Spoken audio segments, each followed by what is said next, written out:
Hey, woman entrepreneur. If your business is making more money, but you still don't feel financially secure, this episode is so for you. Because one of the biggest shifts women entrepreneurs eventually face is realizing that increasing income and creating financial stability are not automatically the same thing. More revenue does not automatically mean more savings or more profit or less stress or a business that actually feels financially supportive. I'm Kendall, and in this episode, we're talking about what actually changes when women scale well, why bigger revenue alone does not create stability, the financial habits that support long term growth, and the money shifts that allow women to create real financial leadership and, of course, independence. It's all here for you in this episode of the Money Coach School podcast. Let's dive in. Welcome to the Money Coach School podcast. To really excel at coaching women, you have to be skilled, confident, and even fearless at money coaching. If you're passionate about women holding genuine money power and love supporting women entrepreneurs, then this is the show for you. Now here's your host, money feminist Kendall Summerhawk. Hey, woman entrepreneur. Welcome back to the Money Coach School podcast. Today we are up-leveling the conversation for you. This is secret energy of money level conversation that I want to include you in on as well. So there's a point in business where women realize that making more money and feeling financially secure are not automatically the same thing.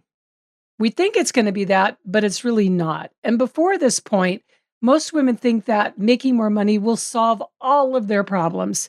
And yes, of course, to a great extent, making more money does solve a lot of issues, no doubt about it. But then they quickly find out that you can increase your revenue significantly and still feel pressured around money. Avoid looking at numbers, where the money keeps going, struggling to create real savings, and feeling financially inconsistent month to month. And this is the shift so many women entrepreneurs are entering into right now. And, we talk a lot about scaling in the coaching industry. That word is thrown out a lot in terms of growth, more leads, more sales, more whatever. But scaling is not just about increasing income. And I'm here to talk to you about scaling in a very different way, a different way of looking at scaling. And in fact, I just did an episode, I believe it's episode 138, about what I call scaling rich. So definitely check out that episode as well. But scaling is not just about increasing income. It's about learning how to keep, direct, and grow larger amounts of money and do it in a responsible way. Because more revenue alone does not create financial stability. Financial leadership does. And in this episode, we're talking about the difference between making more money and actually building a business that creates stability and profit and long-term financial support. So in this episode, I have 6 insights to share with you, plus 4 specific money habits to support you as you grow your business. And this is one of those episodes that you're going to want to listen to more than once, and definitely you're going to want to take notes. All right, so before we dive in, please go ahead and click that follow button or subscribe. Depends on which platform you're listening to this podcast on. So you want to click follow. You never want to miss an episode. I am your money coach, and every episode here is designed to help you increase your income, grow your profit, and feel in control of your money. So let's dive into those insights. So insight number 1, more revenue does not automatically create stability. One of the biggest misconceptions you may have about scaling is believing that more income will automatically solve financial stress. And sometimes it helps temporarily, absolutely. But often the pressure simply follows the business upward. Because a woman can go from, let's say, $8,000 months to $20K months, can go to having more clients, higher prices, more sales, and still have no meaningful savings, still avoid looking closely at her numbers, still feel behind financially, and increase spending as income increases, struggle or be unprepared with taxes, hello, been there, done that, and feel uncertain about what is actually available to spend. This happens constantly. I've coached thousands and thousands of women entrepreneurs to make a lot of money and to shift their relationship with money. And I've seen this happen more often than you would realize. Because making money and managing money are 2 entirely different skill sets.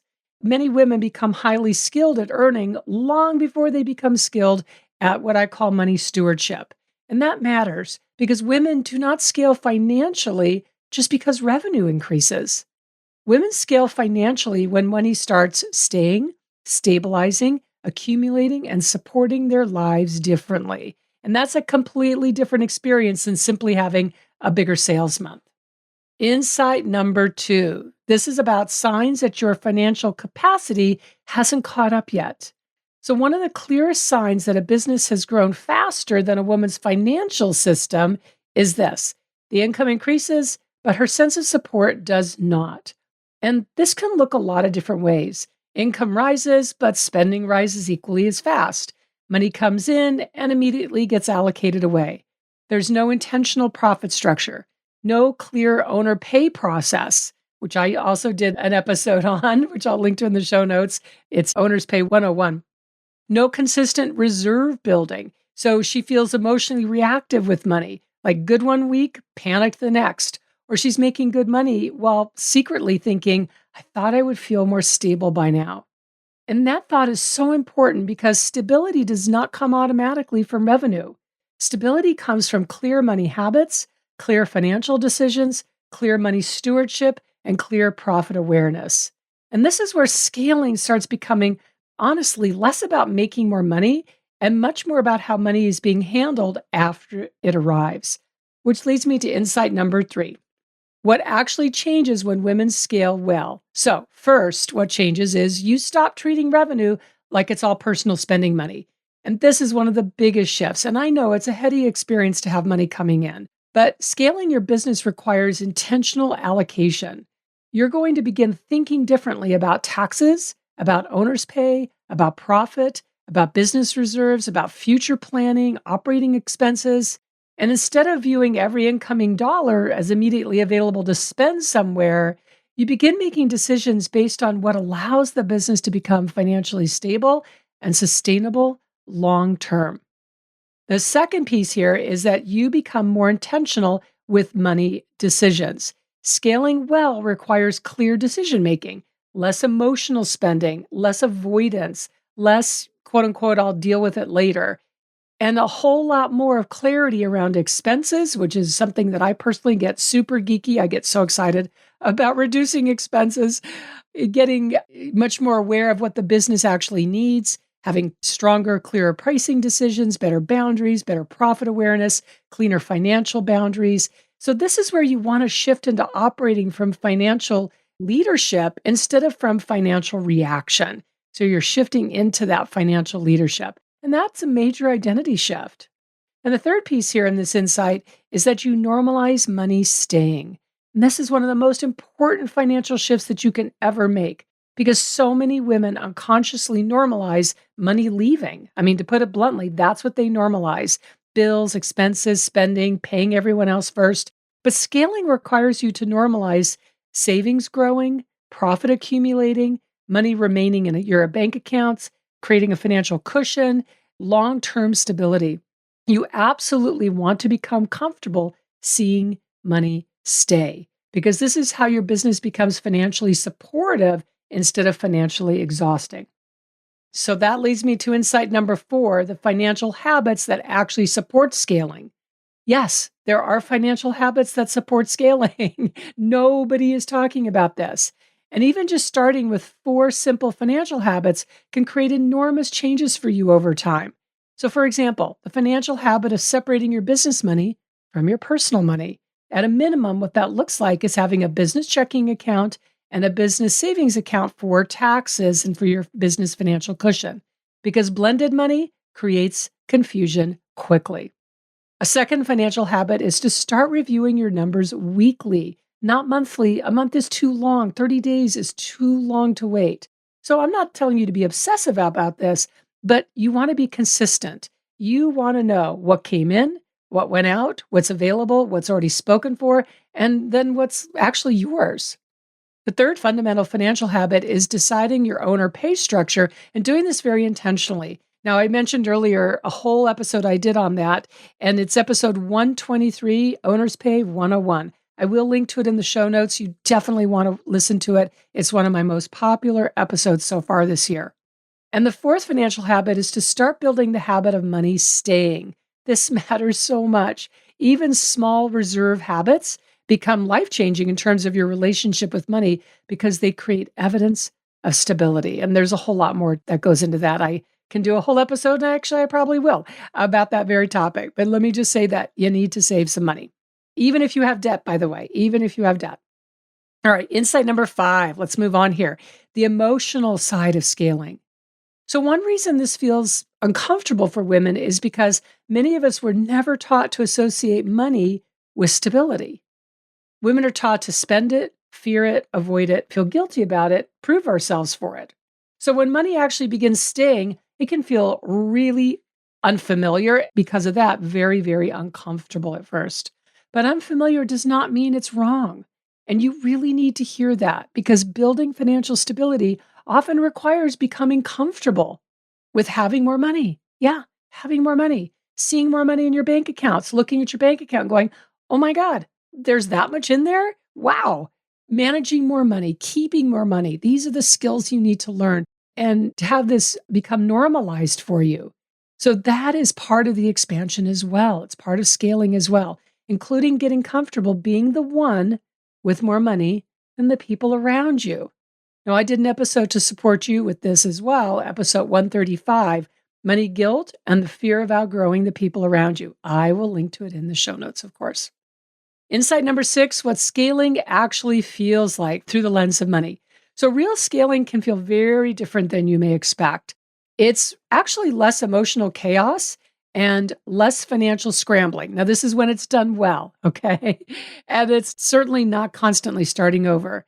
It's a lot more structure, clarity, it's more intentional decisions, it's stronger financial awareness, it's very clear stewardship, it's increasing stability over time. Because scaling well creates support, not just bigger numbers, but actual support.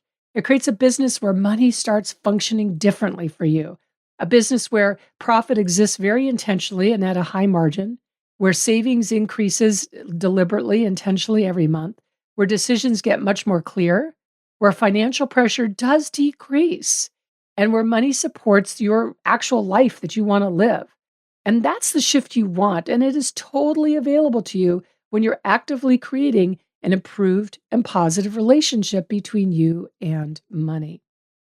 So to wrap up here, scaling changes when you stop focusing only on earning money and you start focusing on what happens after the money arrives. And you can do that before you even start scaling. I recommend that you do it before you start scaling, because financial independence, which I know is what you want, is created through stewardship, profit, stability, intentional decisions, money that stays and grows over time.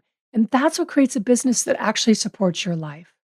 So if you're ready to build a business where money feels more stable, more intentional, and certainly more supportive, and where profit increases, where decisions become clearer, and where money starts staying instead of constantly cycling back out, well, that's exactly the work that we do inside of my mentoring program, Secret Energy of Money. Secret Energy of Money is my signature mentoring program where women entrepreneurs learn how to create financial stability, learn how to create clear money stewardship, and a business where money finally starts supporting their life the way that they dream of. So you can go to secretenergyofmoney.com to check it out, and definitely request a conversation to talk with one of my master coaches about Secret Energy of Money and to find out if it's right for you. And so the thought that I want to leave you with is this: you are here for more. More money peace, more money power, more unapologetic wealth on your terms. Isn't that amazing to say that together? More unapologetic wealth on your terms. My God, that's like the pinnacle, right? This is your money empowerment era, and I am so here for it and so here for you. So thank you for listening. I appreciate you so much, and I will see you next week in next week's episode. Thank you so much for tuning into this week's episode of the Money Coach School podcast. If you enjoyed this podcast, make sure you follow so you never miss an episode. Also, I would so love and appreciate if you would leave a 5-star review. Your review supports women just like you in discovering all of the juicy tips and insights I'm sharing here on how to coach women on money. And if you want to learn how to excel at coaching women on money, definitely go to kendallsummerhawk.com and check out the wealth of money coach trainings that we have for you. Thanks so much for being part of this money coaching movement and for tuning into the show every week.